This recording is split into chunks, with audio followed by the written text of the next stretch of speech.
First person, second person, third person सुनकर बड़े या फिर छोटे जो भी लोग इंग्लिश सीख रहे हैं वो घबरा जाते हैं कि ये है क्या, इसे किस तरह समझें। इस वीडियो में मैं आपको बहुत ही सिंपली समझाने वाली हूँ कि first person, second person and third person क्या है। सो इस वीडियो को कंप्लीट देखिएगा।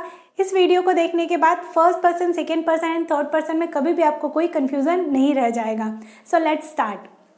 First person, second person and third person को अगर हम हिंदी में समझें तो उत्तम पुरुष, मध्यम पुरुष और अन्य पुरुष होता है।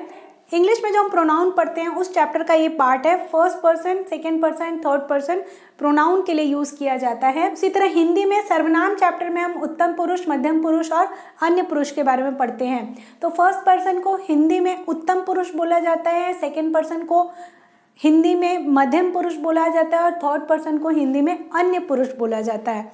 अगर आप ये हिंदी और इंग्लिश दोनों में ही अगर आपको ये चीज़ें नहीं समझ में आ रही हैं तो मैं आगे आपको एक्सप्लेन कर रही हूँ, उस तरीके से आप समझिए। पर्सन का मतलब सबसे पहले होता क्या है?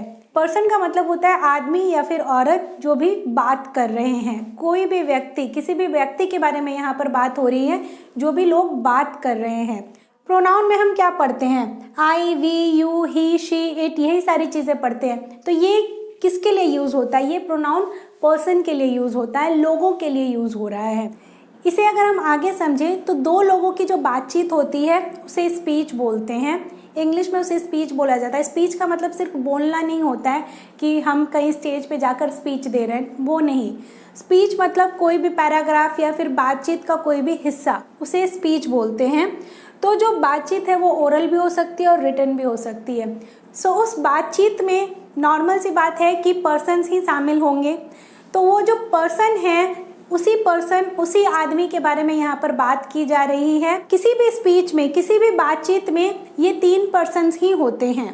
पहला पर्सन जो बोल रहा है, दूसरा पर्सन जो सुन रहा है और तीसरा पर्सन जिसके बारे में बात की जा रही है। अगर हम ये एग्जाम्पल लेते हैं, यहाँ पर कौन बोल रहा है? मैं बोल रही हूँ। मैंने क्या बोला? मैं बोल रही हूँ। तो मैं को इंग्लिश में क्या बोलते हैं? आई। तो मैं बोल रही हूँ, यहाँ पर मैं फर्स्ट पर्सन हूँ। मैं, I is the first person. I is the first person who is speaking. First person who is speaking. Then second person who is listening. मैं जो भी बोल रही हूँ उसको कौन सुन रहा है? आप सुन रहे हैं।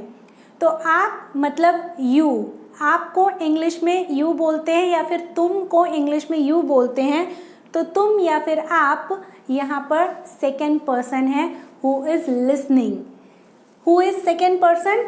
The person who is listening means you are listening, you are the second person. Now third person, ये जो बातचीत है यहाँ पर अभी हम लोग किसी थर्ड पर्सन के बारे में बात नहीं कर रहे हैं, हम किसी और के बारे में बात नहीं कर रहे हैं।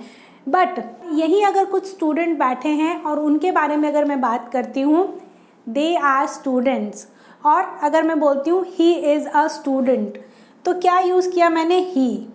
He is a third person. मतलब मेरे और आपकी बातचीत के बीच में मैंने किसी थर्ड पर्सन के बारे में बात की, किसी तीसरे पर्सन के बारे में बात की, तो उसे संबोधित करने के लिए मैंने क्या यूज़ किया?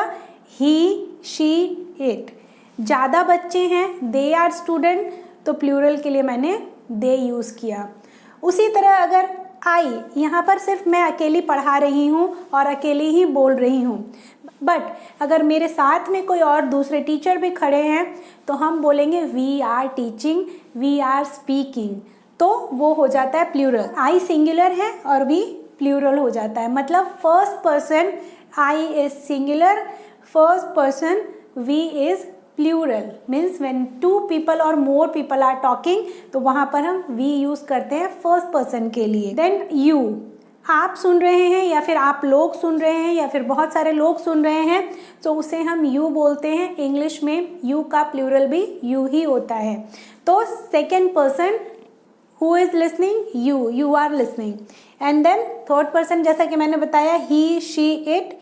ही बॉय के लिए या फिर मेल पर्सन के लिए यूज़ किया जाता है, शी गर्ल के लिए, और इट नॉन लिविंग थिंग के लिए या फिर एनिमल्स के लिए यूज़ किया जाता है। और इनका प्लूरल दे होता है, चाहे वो ही, शी, इट किसी का भी प्लूरल बोलना हो तो वो दे होता है।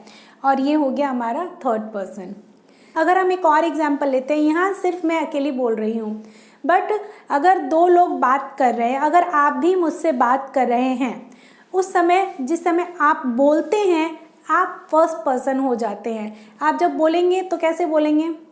आई एम अ बॉय या आई एम अ गर्ल या वट एवर आप अपने बारे में बताएंगे तो आप क्या यूज़ करेंगे? आई। तो जब आप बोलना शुरू करते हैं उस समय फर्स्ट पर्सन आप बन जाते हैं और आप खुद के लिए यूज़ करते हैं आई। एंड उस समय अगर आप मुझे संबोधित कर रहे हैं that you are a teacher, तो उस समय मैं सेकेंड पर्सन बन जाती हूँ जिस समय आप बात कर रहे हैं। और थर्ड पर्सन उस समय भी सेम हो सकता है क्योंकि हम लोग किसी और के बारे में बात कर रहे हैं। अब वो थर्ड पर्सन कोई भी हो सकता है, वो कैट भी हो सकती है, वो डॉग भी हो सकता है, और वो कोई स्टूडेंट हो सकता है, या कोई भी पर्सन हो सकता है, या फिर कोई नॉन लिविंग थिंग भी हो सकता है। सो यही है first person, second person and third person का कॉन्सेप्ट। आई होप कि आपको ये first person, second person and third person का कॉन्सेप्ट समझ में आ गया होगा।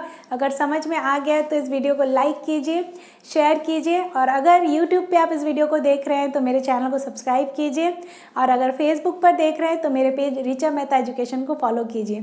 Thank you for watching this video. Let's meet in next video.